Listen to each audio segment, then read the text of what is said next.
Salam Bapak Ibu Saudara. Oke, puji Tuhan. Kita akan kembali bersekutu dengan kebenaran firman Tuhan. Ya, bulan ini kita belajar tentang uncommon faith atau iman yang tidak biasa.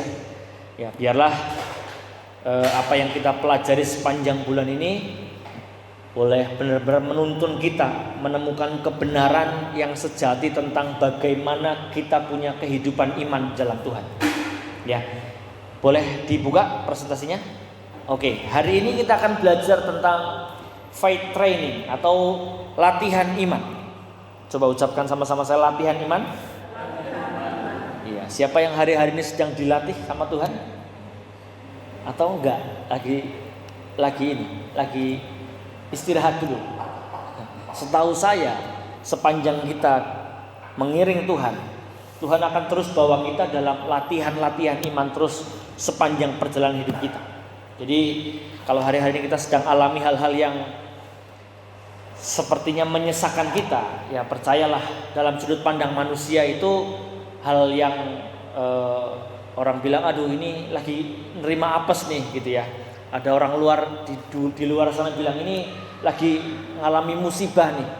Tapi dalam kacamata kita sebagai orang percaya, apa yang hari-hari ini sedang Tuhan sodorkan buat hidup kita itu sebetulnya adalah bentuk latihan iman kita. Ya, agar tujuannya bukan supaya kita makin kaya dalam materi. Ya, bukan supaya kita makin gagah-gagahan dalam hidup, bukan. Ya, ada orang yang beriman sama Tuhan itu berimannya begini, saya beriman supaya tahun depan saya sudah punya mobil banyak, misalnya begitu. Ada orang yang bilang begini, saya beriman sama Tuhan supaya tahun depan gaji saya sudah naik 2 kali lipat. Ada orang yang beriman begini, tahun depan saya beriman saya sudah nikahi orang itu, misalnya begitu.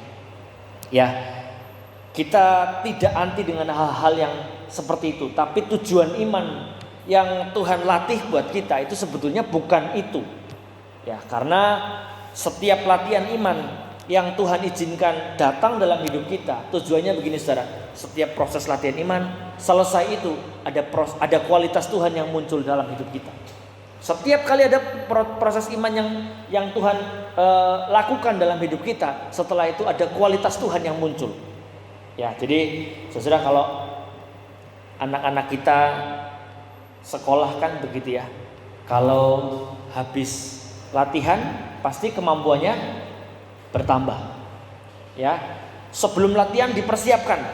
Begitu masuk dalam fase latihan, setelah latihan yang terjadi adalah kemampuan bertambah, makin jago lagi. Nah, tujuan Tuhan buat hidup kita begitu.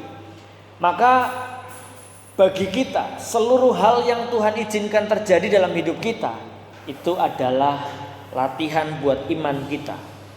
Ya, kita punya tujuan dalam hidup ini, dalam pengiringan kita kepada Tuhan kan tujuan akhirnya supaya semakin serupa dengan Kristus.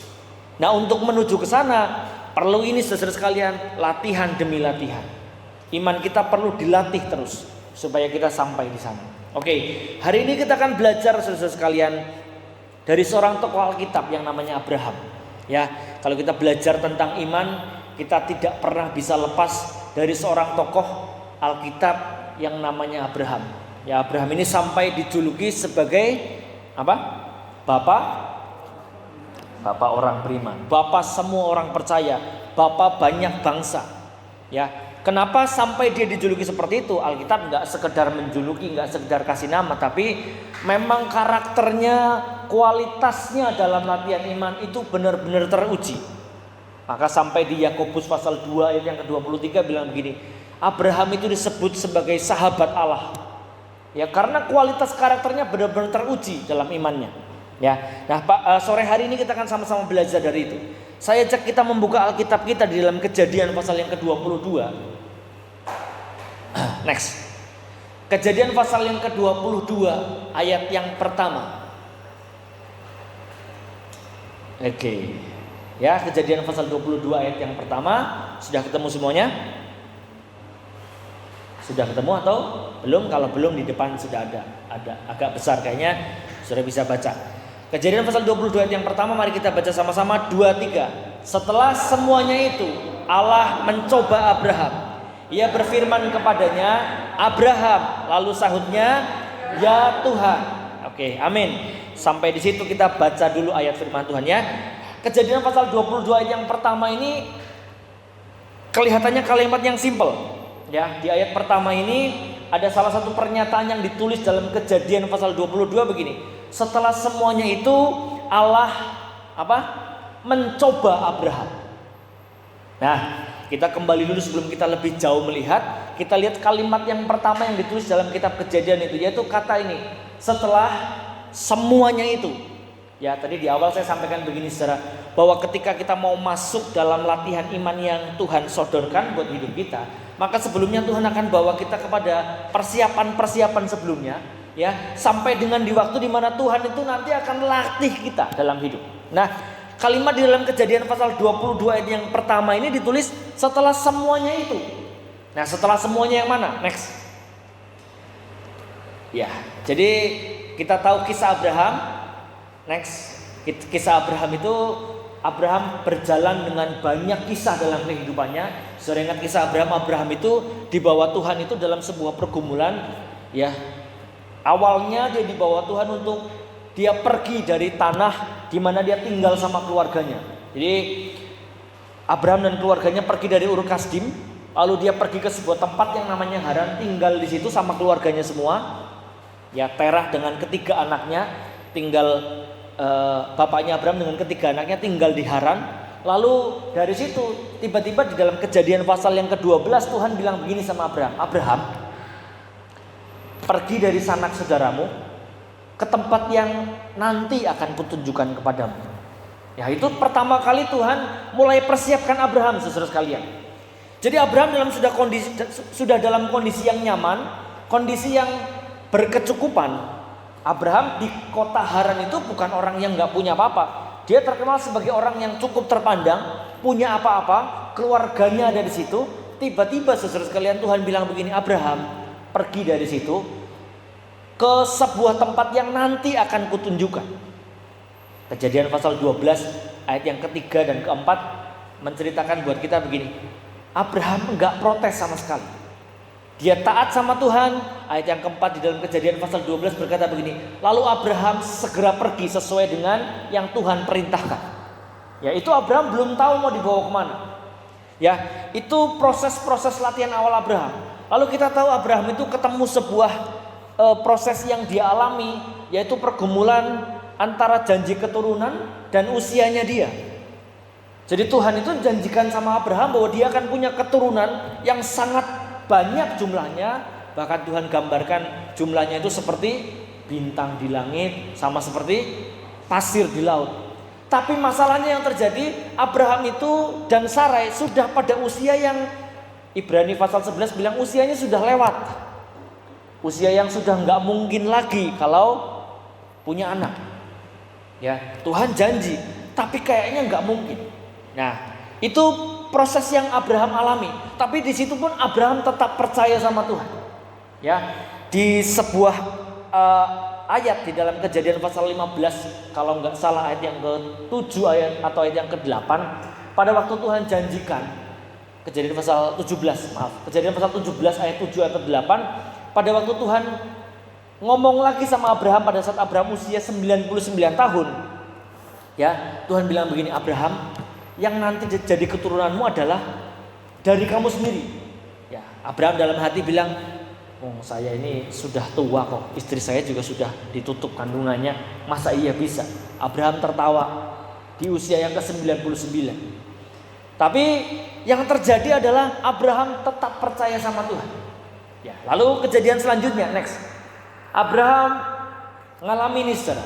Dia bergulat pada saat Abraham harus berhadapan dengan Lot, ya, keponakannya dia sendiri yang tinggal di Sodom dan Gomora. Ya, dia harus pergi ke sana, dia bergulat sama Tuhan, bergumul sama Tuhan sampai Tuhan bilang, ini Sodom dan Gomora akan saya musnahkan loh. Abraham nego sama Tuhan, Tuhan, kalau ada sejumlah orang yang percaya kepadamu, bisa nggak Tuhan batalkan bakar Sodom dan Gomora? Tuhan bilang, oke, boleh kalau ada sekian orang. Sampai jumlahnya sedikit, ternyata nggak ada. Itu pergulatan Abraham dengan Tuhan pada saat itu.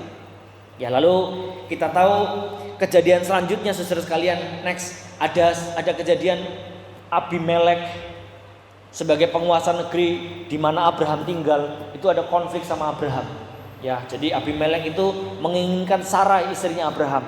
Abraham nggak mau ngakuin karena takut sama Abimelek. Ya, lalu ada kejadian lagi apa? Next. Dia juga kehilangan anak laki-lakinya, Ismail. Nah, jadi saudara sekalian, cerita selanjutnya adalah Ismail dan Hagar itu keluar dari rumah. Ya, bagaimanapun saudara sekalian, Ismail itu adalah anaknya Abraham.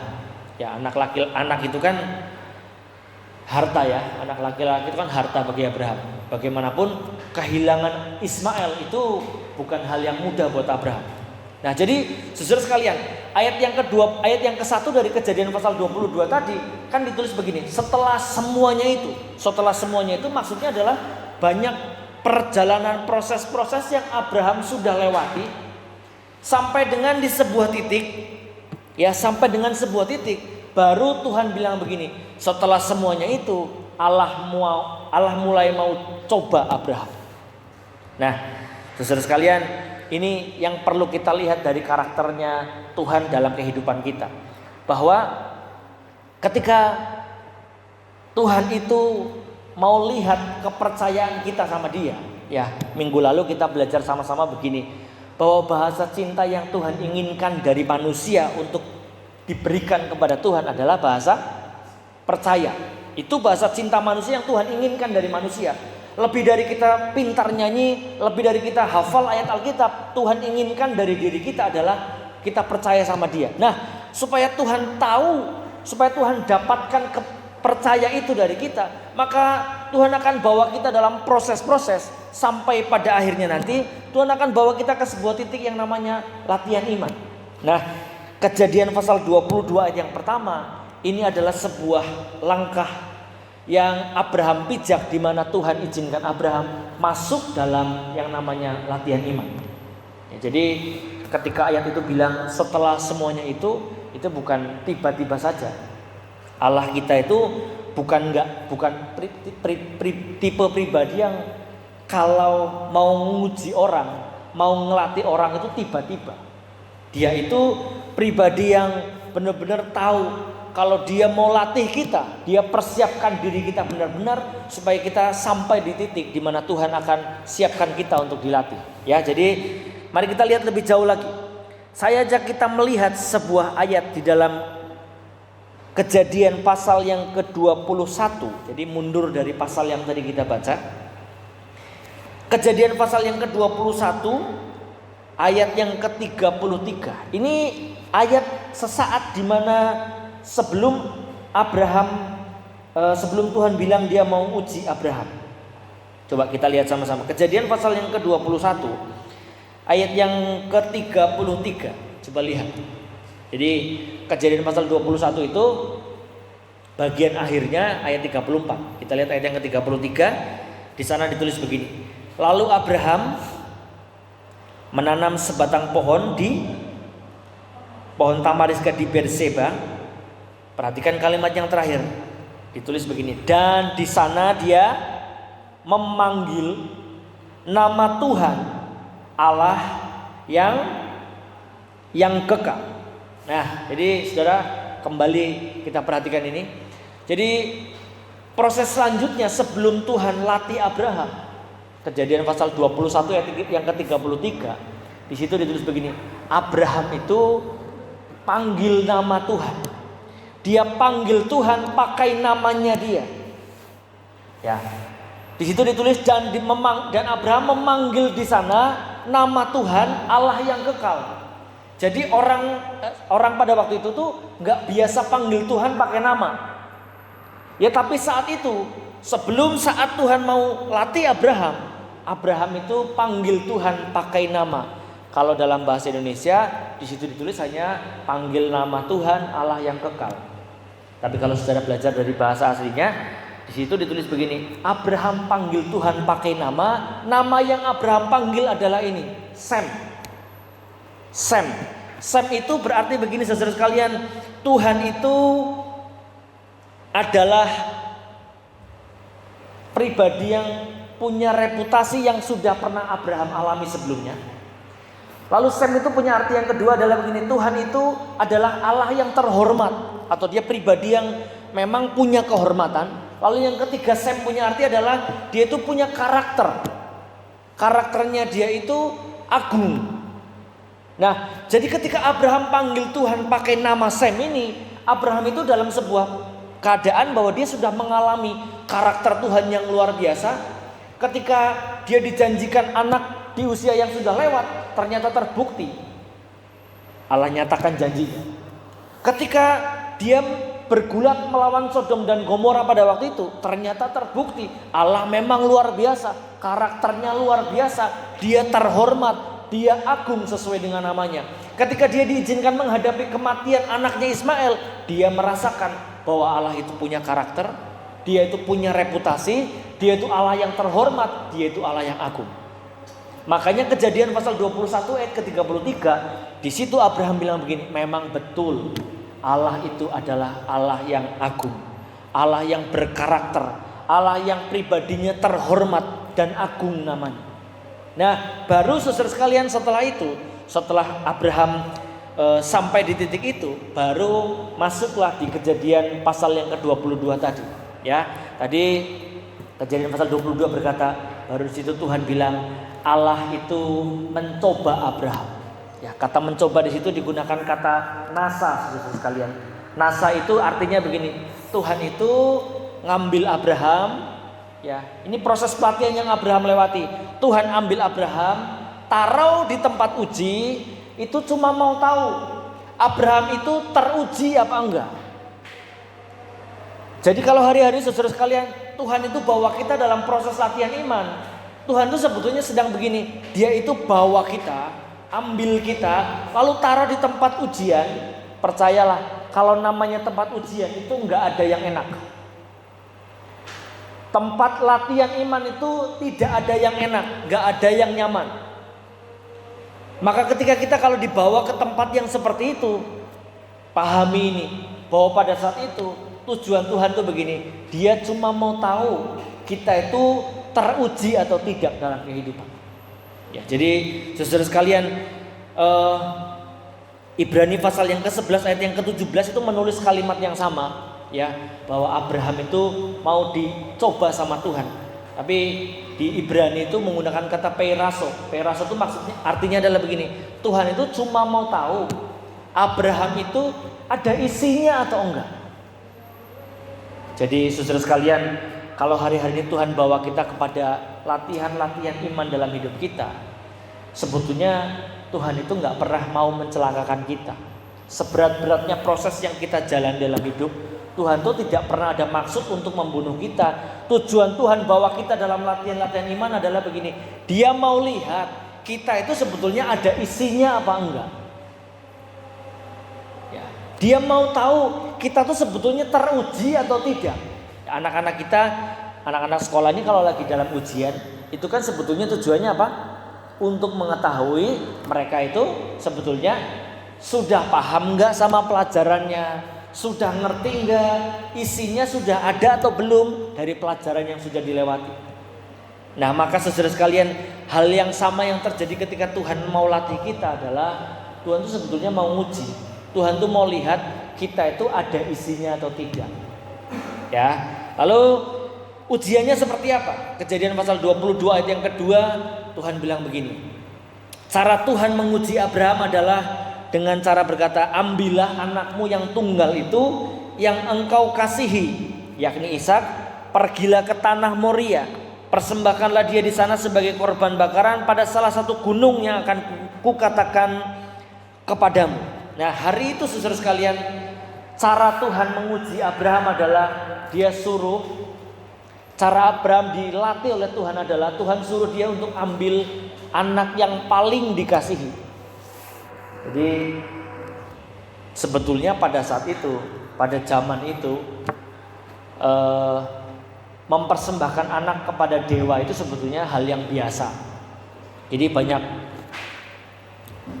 banyak dewa di zamannya Abraham pada waktu itu.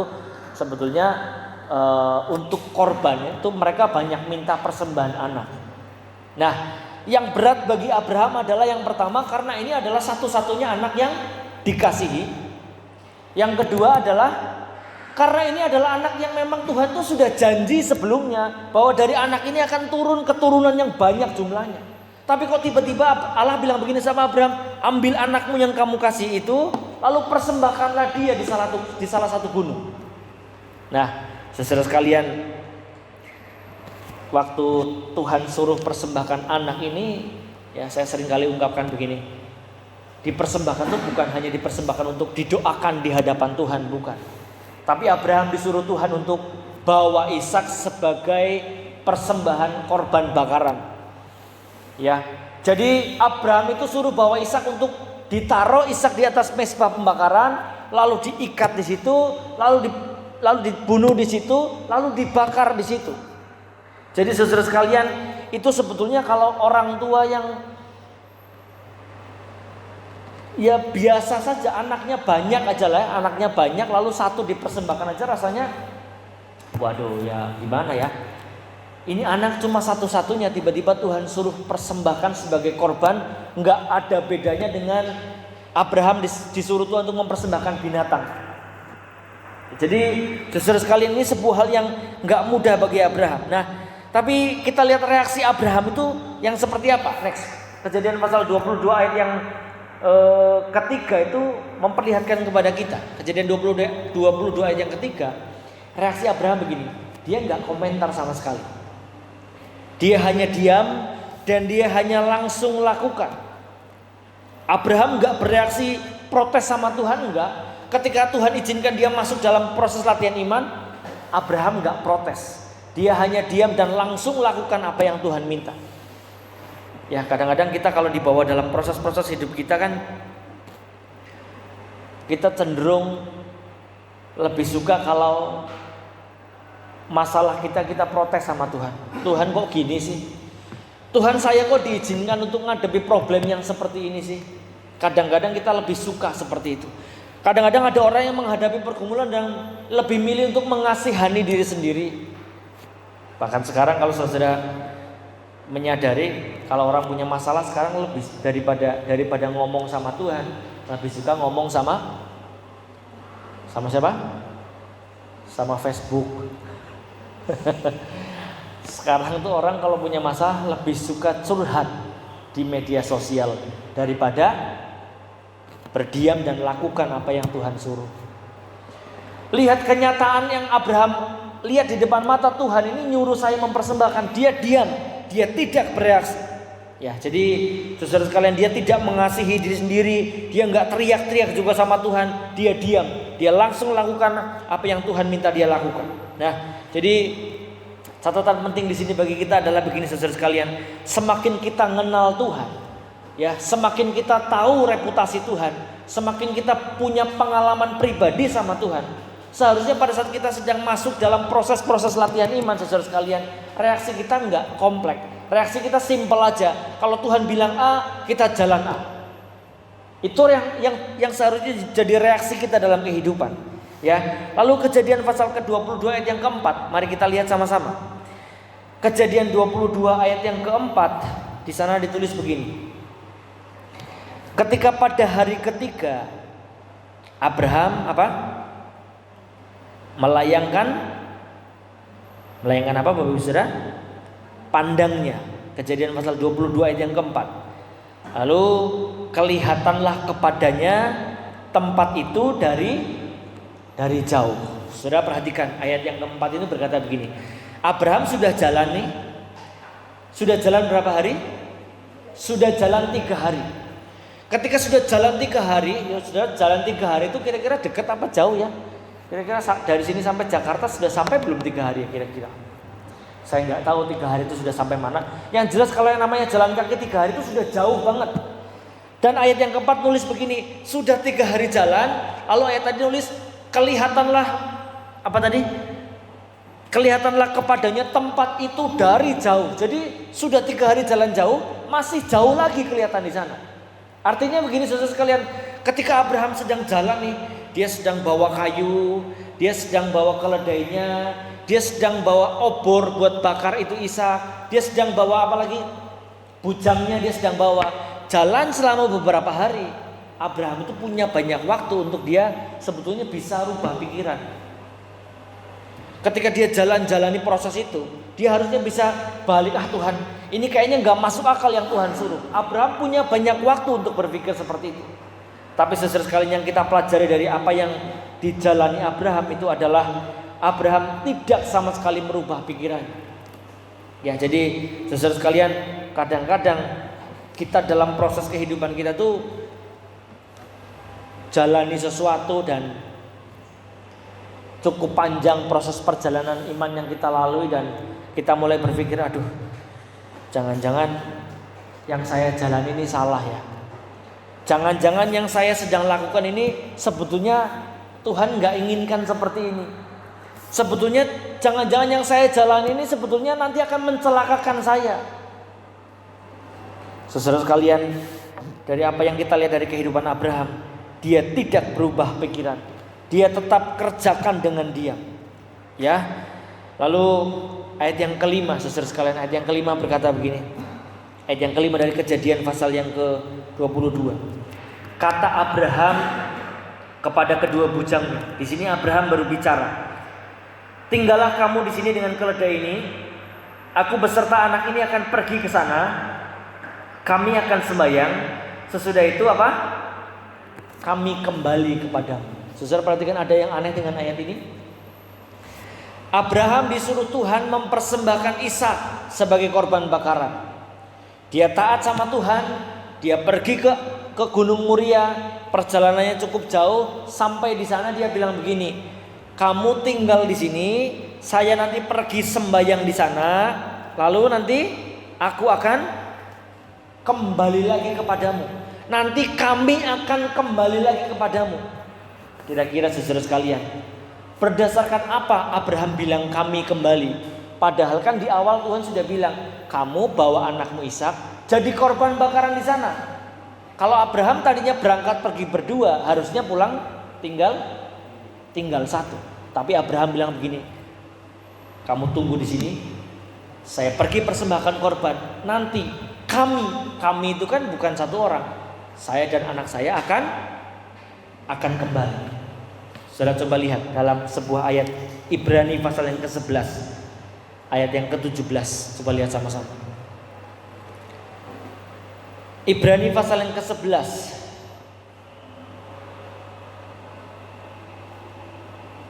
Ibrani 11 ayat 17. Oke, sudah ketemu semuanya? Mari kita lihat sama-sama. Karena iman maka Abraham, tatkala ia dicobai, mempersembahkan Ishak. Ia yang telah menerima janji itu rela mempersembahkan anaknya yang tunggal. Walaupun kepadanya telah dikatakan keturunan yang berasal dari Ishaklah yang akan disebut keturunanmu. Ayat yang 19 ini akan jadi poin bagi kita. Karena ia berpikir, ya, jadi kalimat itu kita garis bawahi. Karena ia berpikir bahwa Allah berkuasa membangkitkan orang-orang sekalipun dari antara orang mati. Dan dari sana ia seakan-akan telah menerimanya kembali. Saudara kalau perhatikan Kejadian pasal 22 ayat yang kelima tadi, pada saat Abraham bilang begini, kamu tinggal di sini, saya naik ke atas, nanti kami kembali. Dasar Abraham bilang kami kembali itu dijelaskan oleh Ibrani pasal yang ke-11 ayat yang ke-19 tadi.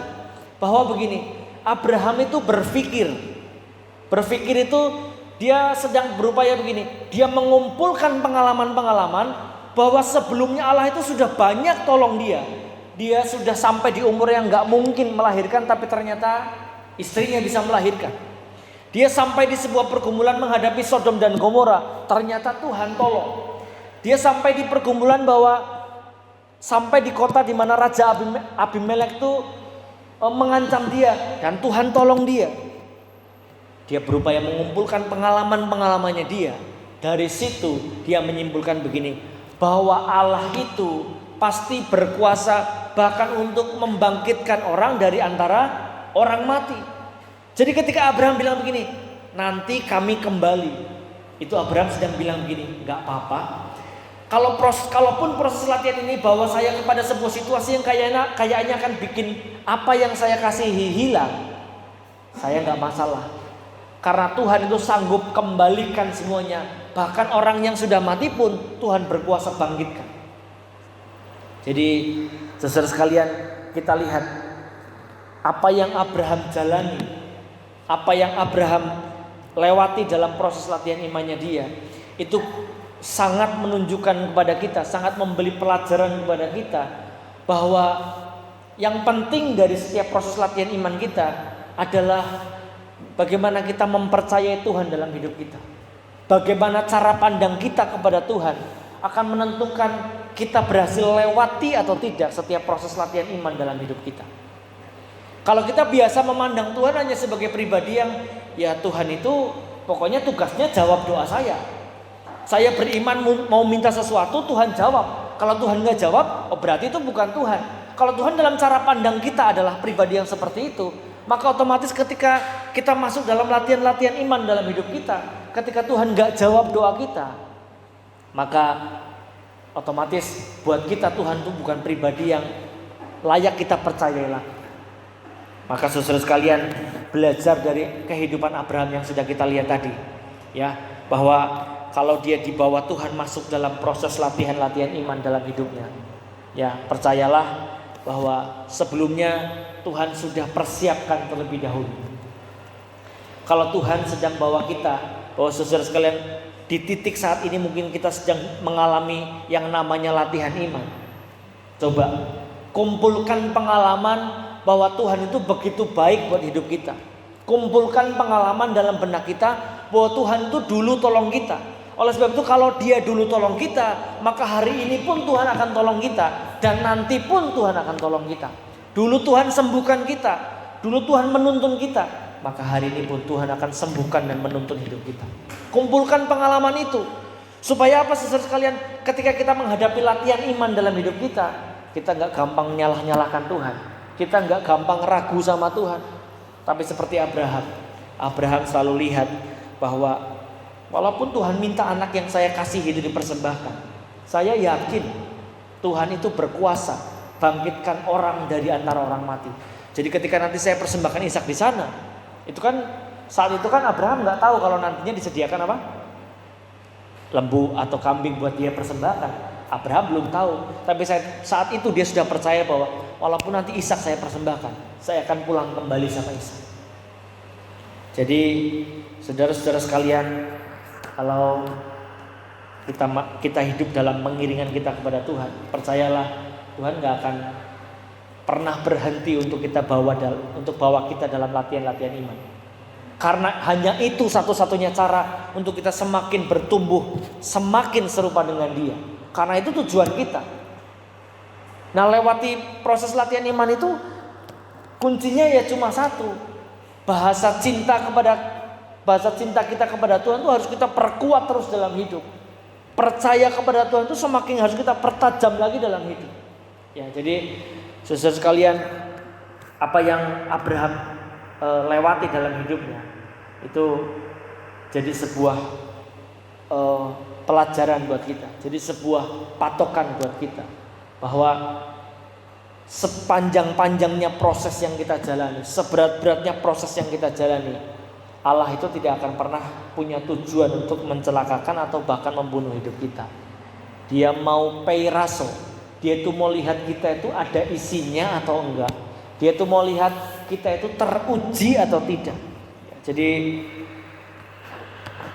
Kejadian pasal yang ke-22 tadi, ayat yang coba kita lihat. Kita baca ini sebagai ayat yang terakhir bagi kita sore hari ini. Kejadian pasal 22 ayat yang ke-12. Coba lihat. Kejadian pasal 22 ayat yang ke-12. Mari saya undang para pemain musik maju ke depan. Kejadian pasal 20 ayat yang 12, sudah ketemu semuanya? Mari kita baca ayat ini sama-sama. Lalu ia berfirman, Jangan bunuh anak itu, dan jangan kau apa-apakan dia, sebab telah ku ketahui sekarang bahwa engkau takut akan Allah, dan engkau tidak segan-segan untuk menyerahkan anakmu yang tunggal kepadaku. Pada akhirnya saudara sekalian, Tuhan itu sampai bilang begini, Abraham itu adalah pribadi yang takut akan Tuhan. Jadi sampai Tuhan itu benar-benar garis bawahi loh, bahwa Abraham itu pribadi yang memang benar-benar takut akan Tuhan. Ya, jadi kalau kita mau sampai di titik itu, ya kita harus lewati yang namanya latihan iman. Jadi kalau hari-hari ini saudara sedang dilatih sama Tuhan, jangan bersungut-sungut, jangan berusaha lari dari Tuhan, jangan nyalahkan Tuhan, jangan ragu sama Tuhan, tetap percaya sama Tuhan, maka Tuhan akan sampaikan hal yang sama kita. Ya, hal yang Tuhan sampaikan sama Abraham, Tuhan akan bilang buat kita. Mas Rian, terbukti bahwa engkau adalah pribadi yang takut akan Tuhan. Pak Eli, terbukti bahwa engkau adalah pribadi yang takut akan Allah. Tante Mike, Mila, Tuhan akan bilang begini, engkau adalah pribadi yang memang terbukti takut akan Allah. Di situ adalah sebuah hal yang jadi tujuan kita. Gak ada hal lain yang kita rindukan dalam hidup selain Tuhan menemukan kita sebagai pribadi yang benar-benar takut sama Dia. Ya, takut itu bukan takut wedi ya, bukan takut seperti kayak takut setan, bukan. Takut itu menghormati Dia, ya, kagum sama Dia, karena Dia adalah pribadi yang agung buat hidup kita. Puji Tuhan, mari bangkit berdiri bersama-sama. Kita akan berdoa dan kita akan menutup ibadah kita sore hari ini. Mari kita